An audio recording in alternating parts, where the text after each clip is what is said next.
বেশভূষাও একটা কারণ ছিল। আমি দেখতাম সবাই আমাকে ঘুরে ঘুরে দেখতো, আমার তখন চুলটা অনেক বড় ছিল, আর আমি তেল দিয়ে বেনুনি করে, দুদিকে বেনুনি করে, একদিকে বেনুনি করে ওরভাবে আসতাম, তো সবাই ঘুরে ঘুরেও দেখতো।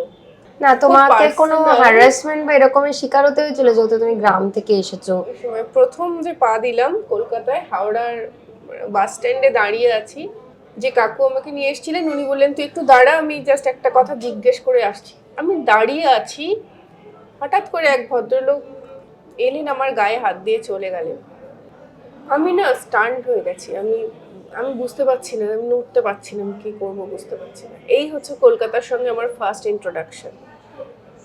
এবার এই ঘটনা আমি বহু পরে এক বন্ধুর সঙ্গে শেয়ার করতে পেরেছি, যে এটা ছিল আমার বাড়ির ওখানে সবার সঙ্গে প্রায় লড়াই করে, মানে সেই লড়াইটা আমার থেকে অনেক বেশি মা বাবার, মায়ের বিশেষ করে, কিন্তু তারপরেও মানে এসেই প্রথম দিন যখন এই একটা অভিজ্ঞতা হচ্ছে না, সেটা শুধুমাত্র আমার শরীরটা একটা মেয়ের শরীর বলে, ওইটা মানে আমি কোনোদিন ভুলতে পারবো না। ওই যে ওই টাচের যে অভিজ্ঞতাটা, এটা বলা খুব ডিফিকাল্ট, মানে মানে আমাদের সবার সঙ্গে এরকম এক একটা ঘটনা ঘটে যেগুলো সত্যি খুব মাথায় রয়ে যায়।